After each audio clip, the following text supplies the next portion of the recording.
Pit started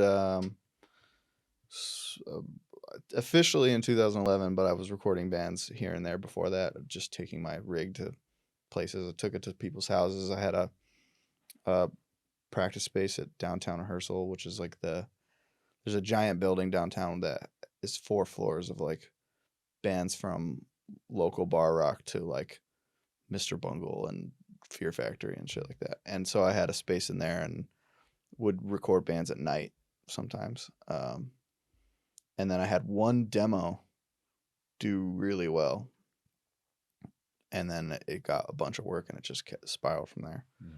Um, how did you get into recording? Like, well, actually, first of all, how did you even get into music, like punk and hardcore? How did you come up at all? Both my parents are musicians. My dad had Black Sabbath tapes all the time, and my mom is like she's a pianist who is unbelievable and extremely professional. She teaches music now. And my older brother went to high school with a bunch of Connecticut hardcore dudes. And they left stuff in his car. And I already liked metal. So when a bunch of like Grimlock and All Out War CDs get left in the car and I put that on, I'm like mind blown. Because it's only the heavy parts all the time. So I fell in love with it then, and already played drums a little bit. So I just kind of switched gears and got into it fully. And then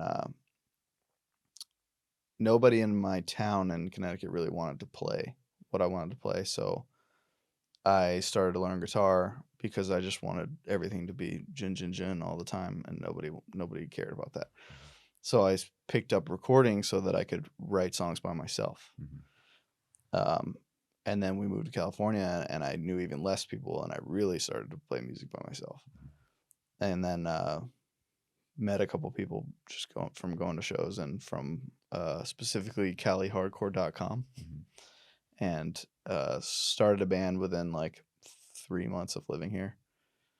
Found the venues. I don't know if you remember Studio S in North Hollywood and Cobalt Cafe and stuff. Just went to shows, met people, ended up becoming friends with one of the promoters who was in a big death metal band, and I joined that band. And then never stopped. And the recording thing kept coming around because I would do demos, or for a while I was only good enough to do our like pre-production stuff. And then we would go do the record with somebody, and I wouldn't be happy with how it sounded. So I just said, well, I guess I got to get good at this so that I can be more specific and understand it. And even I'm still learning too. Like there's something new and technical that I learn every week. I essentially just learned that I have like a problem with my console and I have to go do all the stuff to fix it. I'm going to try to learn the electronics so that I can figure it out myself. So you totally self-taught? Yes.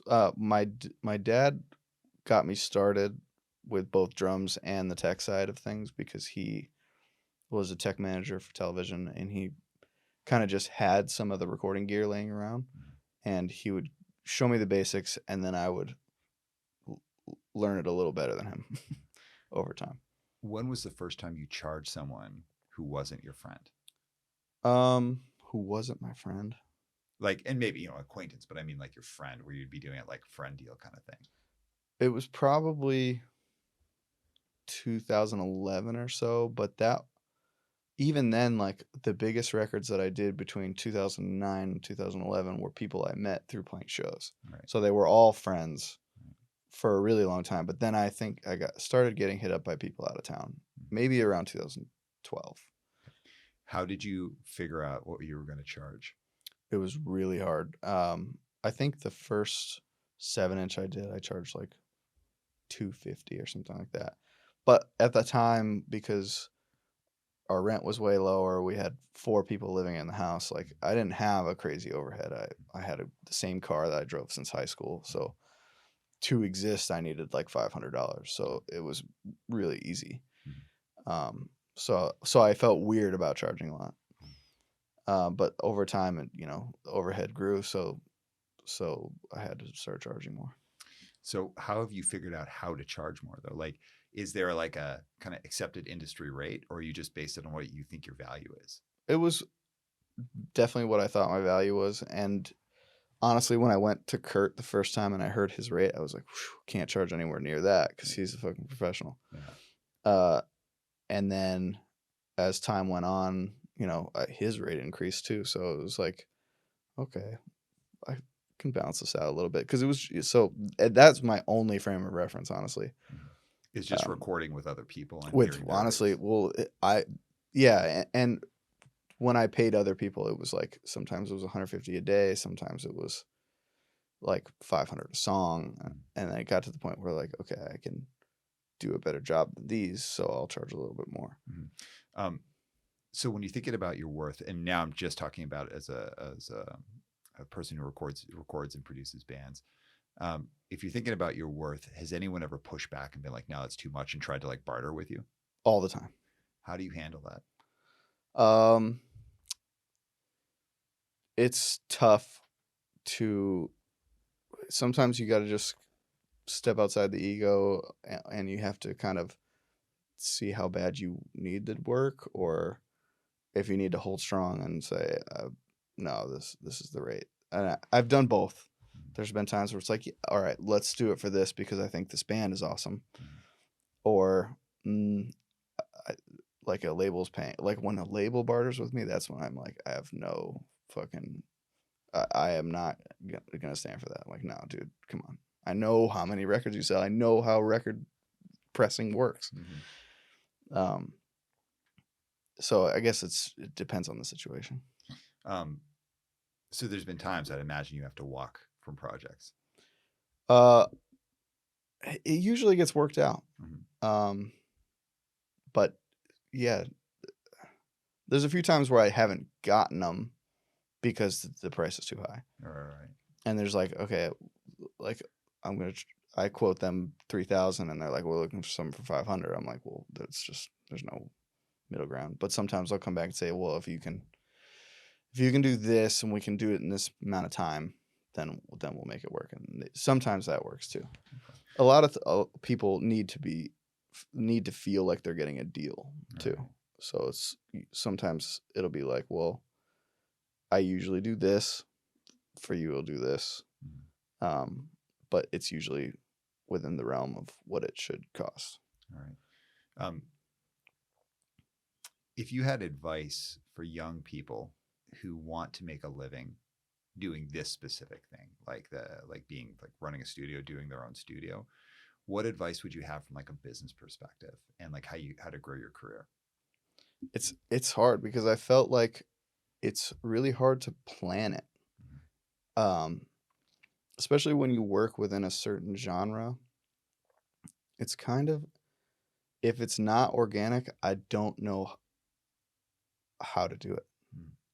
Like I don't think I could say you should advertise because that's the worst idea. I don't think you should cold call bands because that's the worst idea. It's a terrible look. I don't think you should make an Instagram and pay for ads and things like that. Like I think that everyone can tell when something is genuine or not. So for me, it's just, I think the only advice is to get good at it. And if you get good at it, they will come. Okay.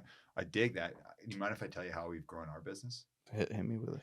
So I've approached Cadence like playing in a punk band. Yeah. And so I worked at another coaching firm before this. And before that, I was a therapist. And when I started working at the coaching firm, I remember thinking it was the corniest fucking place I'd ever worked. And it was like all of these preformed courses, like off the shelf courses, and the coaching was just essentially like the courses, but in like a one-on-one conversation.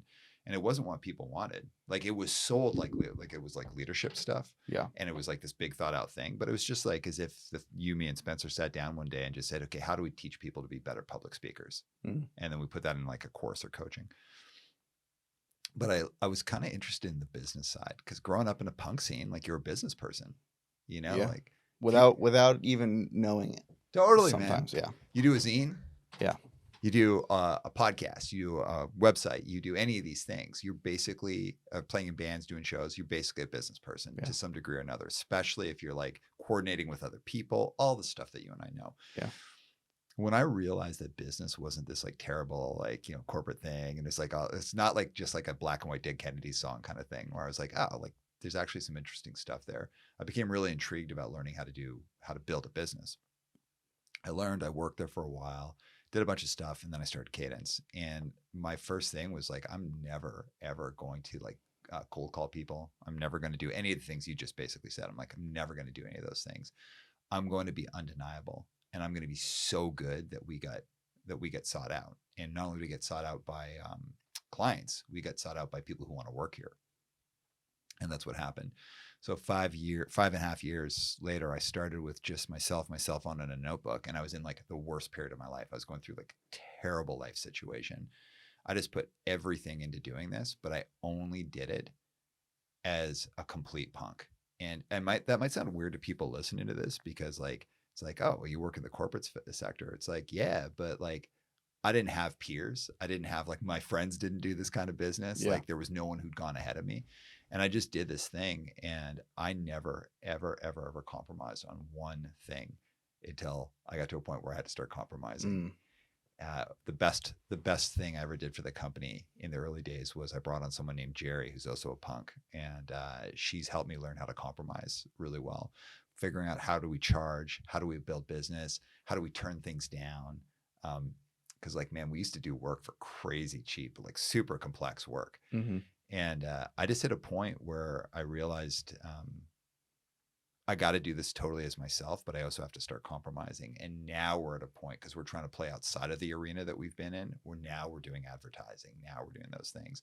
But it took us 5.5 years to get there. And even with advertising, it's like, we don't want to be corny. We don't want to look thirsty. Like we want to bring in new people, but we want to bring them in because they wouldn't have heard of us otherwise, but they think what we're doing is different and cool. Yeah.